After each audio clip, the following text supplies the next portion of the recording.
দর্শক, আমরা একটু সংসদ ভবনে যেতে চাই। সেখানে আছেন আমাদের সহকর্মী মোহন ইসলাম, তার কাছে সরাসরি যেতে চাই। মোহন, একটু জানতে চাই যে রাষ্ট্রপতি নির্বাচিত হলো, সেইখানকার অবস্থা এবং সব মিলিয়ে আপনার কাছে সারাদিনের যে খবরাখবর সেগুলো একটু জানতে চাই।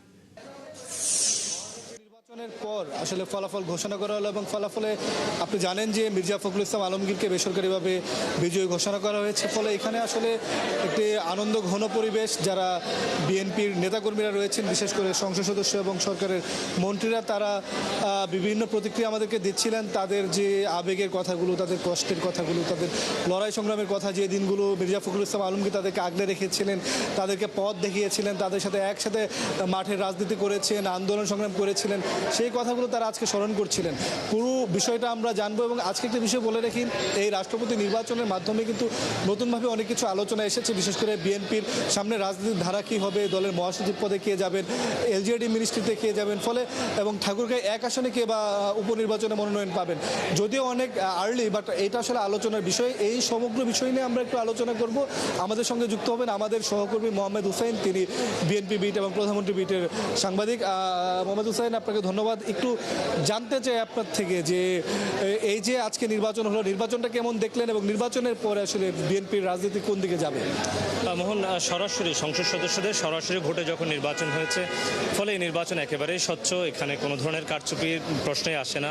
অন্যান্য নির্বাচনগুলোতে যে ধরনের প্রশ্নগুলো আসে, একেবারেই স্বচ্ছ নির্বাচন হয়েছে।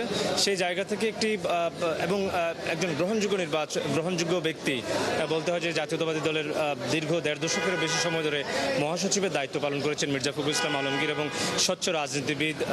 তার কাছ থেকে বিরোধী দল এবং সরকারি দল সবার মধ্যেই প্রত্যাশা রয়েছে যে একটি নির্মোহ এবং নিরপেক্ষভাবে তিনি তার যে দায়িত্ব, রাষ্ট্রীয় যে অভিভাবকের যে দায়িত্ব, সেই দায়িত্ব তিনি পালন করবেন। আর আপনি যে জিজ্ঞেস করলেন যে জাতীয়তাবাদী দলের রাজনীতি বা সামনে চ্যালেঞ্জ কী হতে পারে, নিঃসন্দেহে বাংলাদেশ জাতীয়তাবাদী দলের এই মহাসচিব পদে নতুন কেউ একজন আসবেন এবং ভারপ্রাপ্ত মহাসচিব হিসেবে একজন দায়িত্ব পালন করবেন। বিএনপির স্থায়ী কমিটির সদস্যদের মধ্যে প্রত্যেকেই মহাসচিব পদে দায়িত্ব পালন করবার মতো যথেষ্ট যোগ্যতা সম্পন্ন। এর মধ্যে ব্যাপকভাবে আলোচনায় আছেন বিএনপির স্থায়ী কমিটির সদস্য সালাউদ্দিন আহমেদ। তিনি দেশে আসার পর থেকে 5 আগস্টের পর থেকে জাতীয় ঐকমত্য কমিশন থেকে শুরু করে মোটামুটি বলা যায় যে বিএনপির সব নীতি নির্ধারণী জায়গাগুলো থেকে সবথেকে বেশি ভূমিকা রেখেছেন দৃশ্যমানভাবে। তারেক রহমানের সাথে তিনি নিবিড়ভাবে কাজ করেছেন। সেই জায়গাতে তার নামটি সবথেকে বেশি আলোচনা হয়।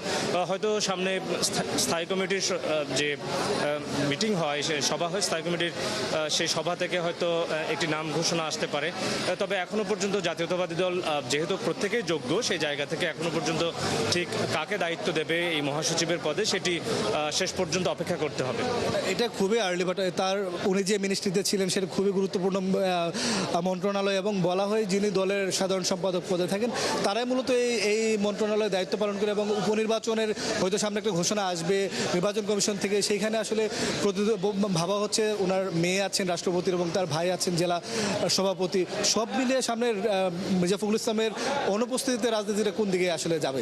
আজকের দিনে তিনি মহাসচিব হিসেবে, রাষ্ট্রপতি হিসেবে নির্বাচনের পর তো তার যে সংসদ সদস্য পদটি শূন্য হয়েছে, সেই জায়গা থেকে ঠাকুরগাঁওয়ের এই আসনটি তার ভাই মির্জা ফয়সাল আমিন তিনিও আসতে পারেন, বা তার মেয়ে শামারু মির্জা। আমরা এর আগে মির্জা ফখরুল ইসলাম আলমগীরের বিভিন্ন বক্তব্যে বা তার সাক্ষাৎকারগুলোতে যেমনটা শুনেছি, তার মেয়ে, বড় মেয়ে শামারু মির্জা, তার মধ্যেও কিন্তু রাজনীতির প্রতি একটা অনুরাগ আছে এবং মানুষের সাথে নিবিড়ভাবে কাজ করার একটা আগ্রহ আছে। সেই জায়গা থেকে তিনিও আলোচনায় আছেন।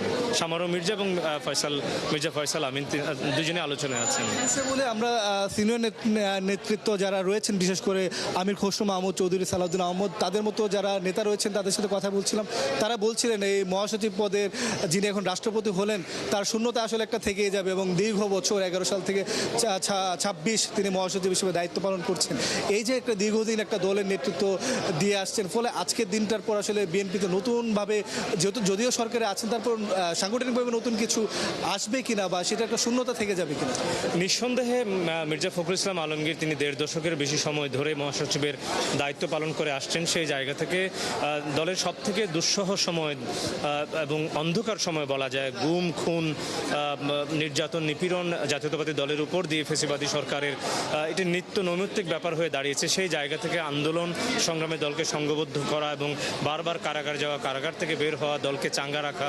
আমরা দেখি যে বিভিন্ন সময় যে মহাসমাবেশগুলো হয়েছে, সেই মহাসমাবেশগুলোতে একদিনের মহাসমাবেশ কয়েকদিন, প্রায় 3 দিনের মহাসমাবেশে রূপান্তর হয়েছে। সেই জায়গা থেকে একজন সংগঠক হিসেবে মহাসচিবের দায়িত্বে মির্জা ফখরুল ইসলাম আলমগীরের যে ভূমিকা ছিল দুঃসহ বা যে দুঃসময়ে, সেটি একটি শূন্যতা নিঃসন্দেহে থেকে যাবে। তারপরেও বলতে চাই যে জাতীয়তাবাদী দলের যে স্থায়ী কমিটির সদস্যরা রয়েছেন তারা প্রত্যেকে যোগ্য। যাদের মধ্যে যেই মহাসচিব হিসেবে দায়িত্ব পালন করবো বা সামনের দিনে আসুক, তারা নিঃসন্দেহে দায়িত্ব পালন করবেন বলে আমার বিশ্বাস। ধন্যবাদ মোহাম্মদ হোসেন।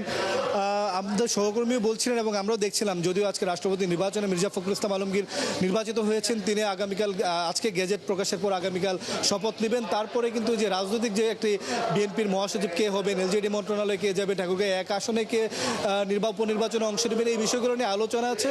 সব মোটা থেকে বলতে গেলে যে আজকের দিনটি আসলে একটা আনন্দ ঘন পরিবেশে এমপিরা ভোট দিয়েছেন এবং ভোটের মাধ্যমে তাদের রাষ্ট্রপতি নির্বাচিত করেছেন।